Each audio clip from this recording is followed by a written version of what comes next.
This is a Civitas legislative report.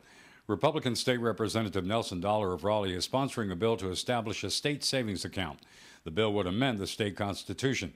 House Bill 2079 would require the General Assembly to allocate 35% of the revenue growth in the previous fiscal year for the account, or raise the account balance to 15% of the expenditures from revenue during the fiscal year, whichever is the lesser amount.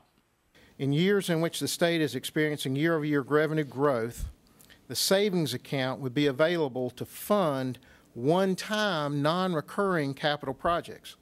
North Carolina must address its crumbling infrastructure, the need for new sources of revenue to address our transportation needs, as well as projected growth at our universities and community colleges.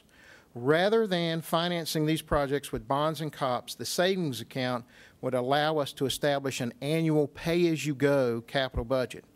Over time, the savings account would dramatically reduce our dependence on debt financing, which this year alone will cost the state's budget over $700 million to service.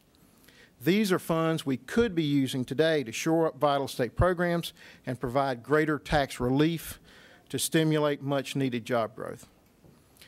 The state savings account is based on a simple truth that every family in our state knows.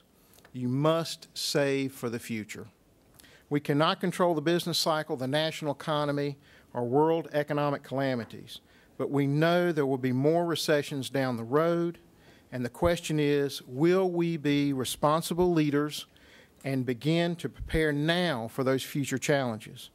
We should never again allow ourselves to be faced with cutting services when citizens need them the most, or raising taxes when our families, citizens, and businesses can least afford them.